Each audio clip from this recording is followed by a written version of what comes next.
राजधानी रायपुर से एक बड़ी खबर मिल रही है। बागेश्वर धाम के धीरेन्द्र शास्त्री ने दी चुनौती।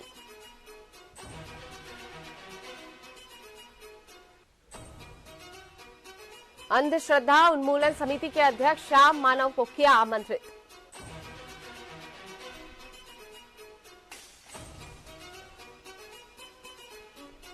रायपुर पहुंचे, खर्चा मैं दूंगा, धीरेन्द्र शास्त्री ने कहा।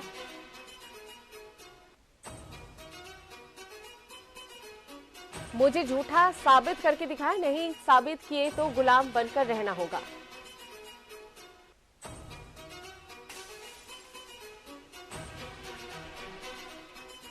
चुनौती को मैंने स्वीकारा, ये कहना है धीरेन्द्र शास्त्री का।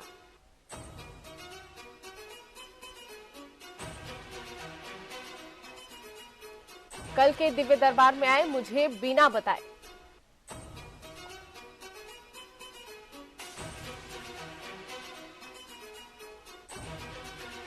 अंधश्रद्धा उन्मूलन समिति ने धीरेन्द्र कृष्ण शास्त्री पर जादू टोने और अंधविश्वास फैलाने का आरोप लगाया है। देवधर्म के नाम पर आम लोगों को लूटने, धोखाधड़ी, शोषण का भी आरोप लगाया है।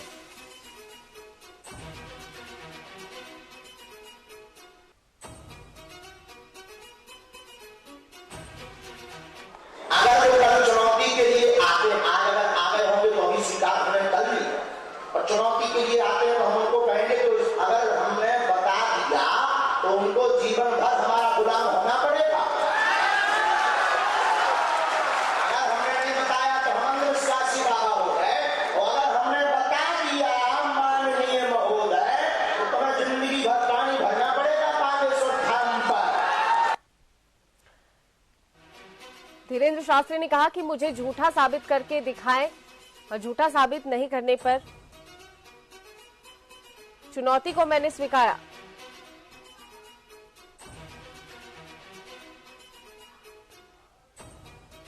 कल के दिव्य दरबार में आए, मुझे बिना बताए।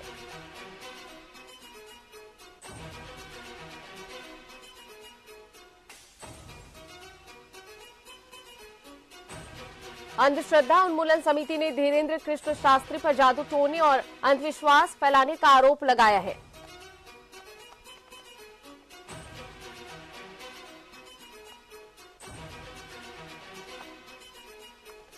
देवधर्म के नाम पर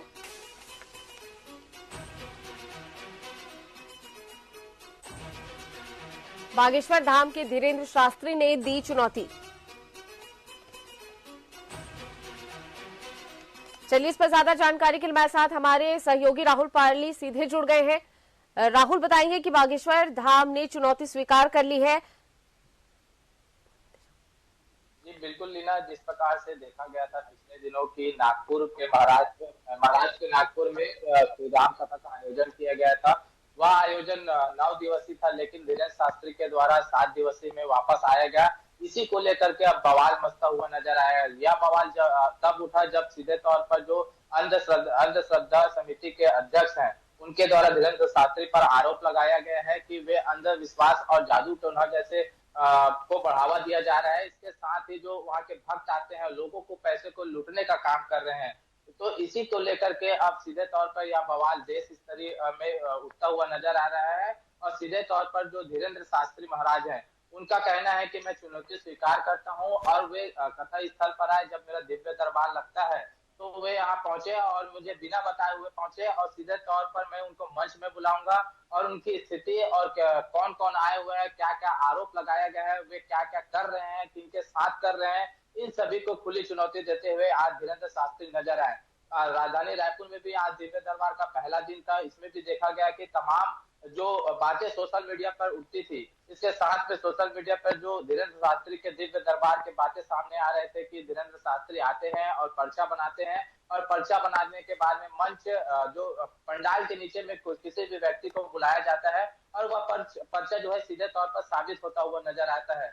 इसी कड़ी में आज भी दिव्य दरबार लगाया गया था राजधानी रायपुर में, और वैसा ही जो है दृश्य यहाँ पे देखने को मिला। लेकिन यहाँ अंधविश्वास और आस्था के बीच में एक ऐसा पेच फंसा हुआ है कि नागपुर में जिस प्रकार से एक बड़ा आरोप लगाया गया है धीरेन्द्र शास्त्री के ऊपर, और एक तरफ से देखा जा रहा है कि आरोप लगाने के बाद में धीरेन्द्र शास्त्री उन आरोपों को चुनौती बना लिया और चुनौती को स्वीकार करते हुए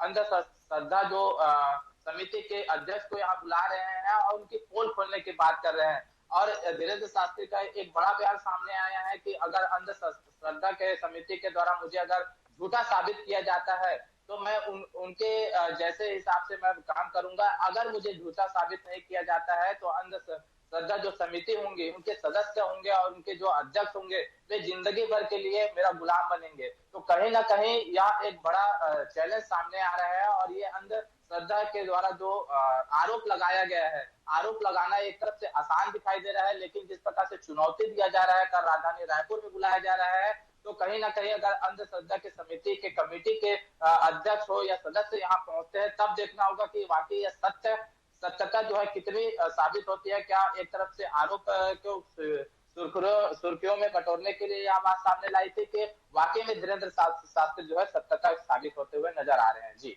राहुल, श्रद्धा पर अंधविश्वास का ये जो मामला है, पूरा मामला बताइए, किस तरह से सामने आया?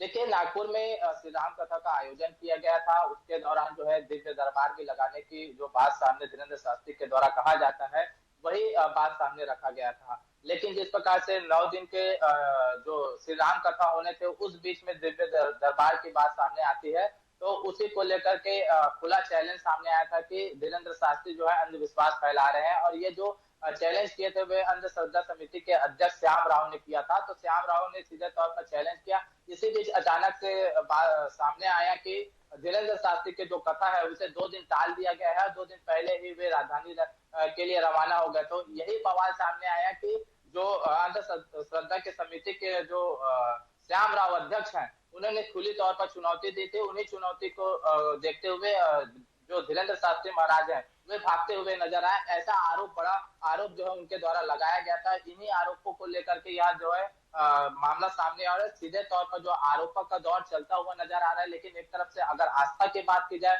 और अंधविश्वास की बात की जाए तो इसी में पेच और भक्तों के जो विश्वास है वे भी फंसता हुआ नजर आ रहा है। जी चलिए, तमाम जानकारी के लिए शुक्रिया राहुल। तो श्रद्धा पर अंधविश्वास का आरोप लगाया जा रहा है। रायपुर पहुंचे, खर्चा मैं दूंगा, ये तमाम बयान है धीरेन्द्र शास्त्री का।